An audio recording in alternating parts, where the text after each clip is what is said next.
sifat bo'yicha bitta narsani tushuntirmoqchiman-da. Bu 2019-2018 yildagi mashina gubkasi masalanda.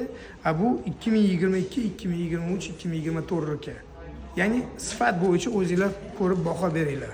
Mana ko'rasizmi?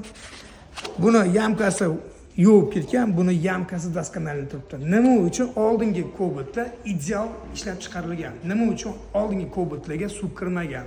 Hozirgi Cobalt'ga rosa suv kiryapti. Sababi sifat borgan sari yana borgan sari pasayib ketyapti.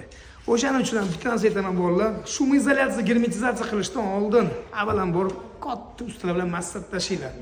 Shum izolyatsiya qilib qo'yasizda, germetizatsiya qilmasdan, keyin ertaga suv kirgandan keyin shum izolyatsiyangiz bir tiyin bo'ladi. Ochig'ini aytaman.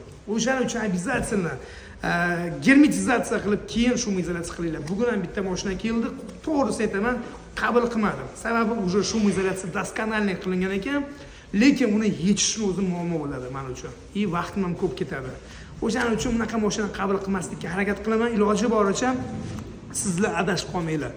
Mashina oldinglarmi? Qildirmoqchimisizlar? O'ylanmasdan shundoq telefon qilinglar kartalga. Sizga zo'r maslahat va zo'r tavsiya beradi bolalar. Sifatli narsani qo'yib berishga harakat qilaman. Iloji boricha sifatli ishni o'zingizlar ko'rib borasizlar.